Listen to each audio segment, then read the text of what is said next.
Salut YouTube, on se retrouve aujourd'hui pour une nouvelle vidéo sur Star Citizen, une vidéo pas prévue, je vous avais presque dit au revoir pour cette IAE hier, mais truc de fou. CIG a voulu, je pense, encore gratter plus de thunes, mais en même temps nous faire super plaisir. On a aujourd'hui l'intégralité des offres Warbond en upgrade disponibles en même temps. Soyons très clairs, aujourd'hui vous pouvez faire la chaîne parfaite et obtenir un Karak avec 300 $ de réduction ou obtenir un A2 avec 375 $ de réduction. C'est juste énorme, c'est de la folie. Je vous montre ça très rapidement, je vous refais le chemin en vidéo, comme ça vous l'aurez, vous ne pouvez pas vous louper. Et ensuite, je vous donnerai mon top 3 des vaisseaux, j'ai ma petite feuille, mon top 3 des vaisseaux disponibles et mon top 3 des vaisseaux en concept. On va attaquer tout de suite donc sur ce chemin.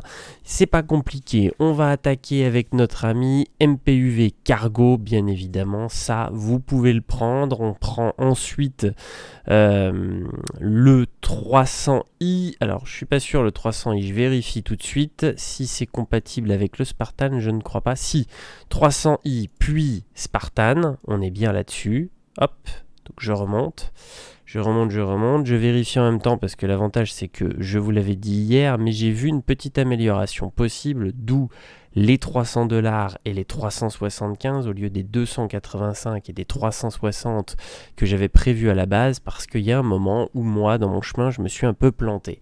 Ensuite on prend bien évidemment le Raft qui est très intéressante. On peut ensuite passer par le Razor, ça ne pose aucun souci, vous pouvez toujours faire ça. Vous passez par le Cartual, ça ne pose pas de problème, toujours pas, donc c'est jackpot pour l'instant.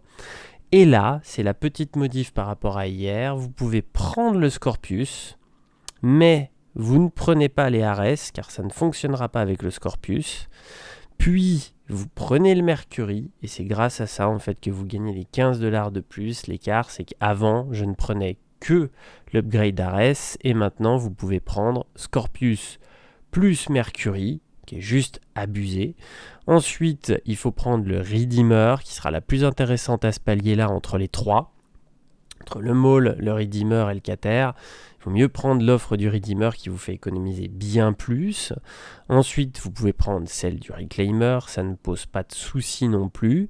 Le Reclaimer qui est à 400, sinon autrement il y avait le C2 qui est plus intéressante. Il vaut mieux prendre le C2 que le Reclaimer, je crois que c'est ce que j'avais noté, si je dis pas de bêtises, voilà c'est ça.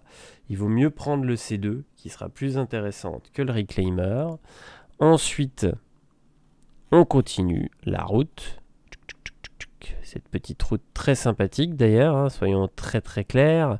C'est une route de folie. Donc on a dit le C2. Ensuite, vous pouvez prendre le 600i sans souci. Puis le M2. Ça c'est la fête quand même, soyons très honnêtes. Et ensuite le Karak. C'est juste un truc de fou de pouvoir faire cette chaîne complète. Elle est juste magique. Franchement, si vous voulez un Karak, c'est le moment de vous lancer parce que vous l'aurez pas moins cher qu'aujourd'hui. Si vous voulez un vaisseau plus haut que le Karak, donc Perseus, Odyssée, Hammerhead et compagnie, c'est pareil, hein, simplement. Vous aurez la réduction maximum en allant jusqu'au Karak. Après, ces vaisseaux-là ne vous octroient pas de Warbond, ce qui est un peu dommage. D'ailleurs, l'Odyssée, il y aurait l'offre Warbond, ça serait de la folie complète. Ils l'ont pas mise, je pense, pour ça, parce qu'ils avaient déjà prévu de nous mettre toutes les offres Warbond ce soir, ce qui est déjà exceptionnel. Donc si l'Odyssée, on l'avait eu à 625, soyons très clairs, c'était complètement fumé. Ça permettait d'avoir des Hammerhead et compagnie. Pour 25 $, c'était totalement abusé, ce qui fait qu'ils ont voulu un peu se détendre à mon avis, et l'Odyssée, il y aura une offre Warbond bien plus tard qui tombera, mais vous inquiétez pas, j'ai pas d'inquiétude là-dessus pour l'Odyssée, soyez patients.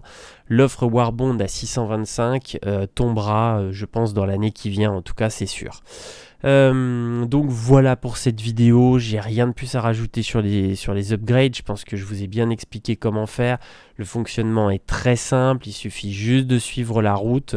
La règle est toujours la même, n'oubliez pas que ce qui compte, c'est la valeur finale du vaisseau et bien évidemment la valeur de départ, elle est importante par rapport au vaisseau précédent. C'est-à-dire que si là vous avez un vaisseau qui vaut 700, bah, vous ne pourrez jamais prendre cette offre Warbond parce qu'il vous le propose à 675. Tout l'intérêt est de toujours cibler un vaisseau qui soit juste en dessous la valeur de celui-ci pour pouvoir en profiter. Voilà pour cette chaîne complètement folle. Faites-vous plaisir pour ceux qui souhaitent, pour les autres, voilà, je ne suis pas le seul à le répéter, il y a plein d'autres youtubeurs à répéter cette phrase, mais c'est la réalité.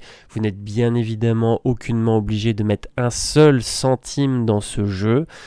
Beaucoup de gens ne jouent que pendant les périodes de free fly, beaucoup de gens ne jouent qu'avec un pack de démarrage qui coûte aux alentours de 45 $.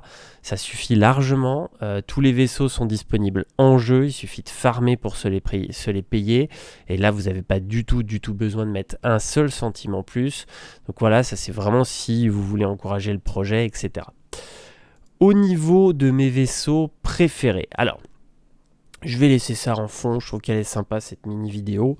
Ça va aller très vite, c'est pas compliqué. Ceux qui me suivent de toute façon le savent, sur les vaisseaux disponibles actuellement, mon top 3. On va commencer par le troisième. Le troisième, c'est le Mercury. Alors c'est un vaisseau qu'actuellement je n'ai plus, je ne sais pas si je vais le reprendre ou l'utiliser plus tard, mais en tout cas il est dans mon top 3 parce que c'est un vaisseau qui est extraordinaire, je trouve qu'il est super bien foutu, c'est un vaisseau que j'aime beaucoup. Pour moi son seul défaut c'est qu'il n'y ait pas de cabine de capitaine, c'est son seul défaut, sinon il est vraiment top. Le Defender en deuxième, bien évidemment mon cœur balançait presque pour le mettre en premier, mais il y a quand même un vaisseau que je trouve ultime qui est actuellement disponible et c'est lui le premier, mais le Defender reste dans mon cœur. Le Karak est bien évidemment mon top. Aujourd'hui, pour moi, disponible en jeu, il n'y a pas mieux que le Karak. C'est mon avis, c'est par rapport à ma façon de jouer. Tu peux tout transporter dedans, il est top pour faire un petit peu de cargo, et il a un réservoir de folie, tu peux faire 12 fois le tour de la galaxie avant de ne plus avoir de carburant. Voilà, j'adore ce vaisseau, j'adore l'intérieur, je kiffe, c'est ma maison. À l'heure actuelle, c'est ma maison. On va passer sur les vaisseaux en concept, et c'est là où ma future maison va arriver, hein, bien sûr. On va commencer déjà par le troisième. Le troisième peut étonner beaucoup de gens, mais c'est le Gata Kraylen qui je kiffe. Voilà, je le trouve vraiment sympa. Dans les concepts, alors, il y aurait pu avoir d'autres vaisseaux en troisième, mais c'est vraiment celui-ci qui est passé devant parce que je kiffe le concept, je trouve ça très très fun. Et vous connaissez mon amour pour les ships aliens, donc forcément, voilà. En deuxième, le Polaris. C'est un vaisseau que j'attends énormément. L'Odyssée aurait pu se glisser ou en troisième. Il aurait pu parce que l'Odyssée est un peu dans ce style-là, entre le Karak, le Polaris. On est dans un ship dans le même principe un peu. Simplement, j'en sais pas encore assez. J'attends le Q&A pour vraiment me faire un avis. Mais l'Odyssée aurait pu se glisser. En tout cas, il est quatrième, là c'est sûr, dans mon top. Et le premier, bien sûr, tout le monde le sait, tous ceux qui suivent ma chaîne savent très bien qui est le premier, le Banu Merchantman. C'est le vaisseau de mes rêves, c'est le vaisseau qui deviendra ma maison, le vaisseau dans lequel je passerai l'intégralité de mon temps, avec mon petit Defender qui me servira de snub pour aller me balader un peu partout. Voilà pour ces deux tops. C'était sympa, je trouve, de vous les partager. N'hésitez pas en commentaire, vous, à me donner vos tops. Éclatez-vous grâce à cette IAE de folie. Je vous dis à bientôt pour de prochaines vidéos. Je pense vers Noël, il y aura certainement de nouvelles offres. Salut tout le monde!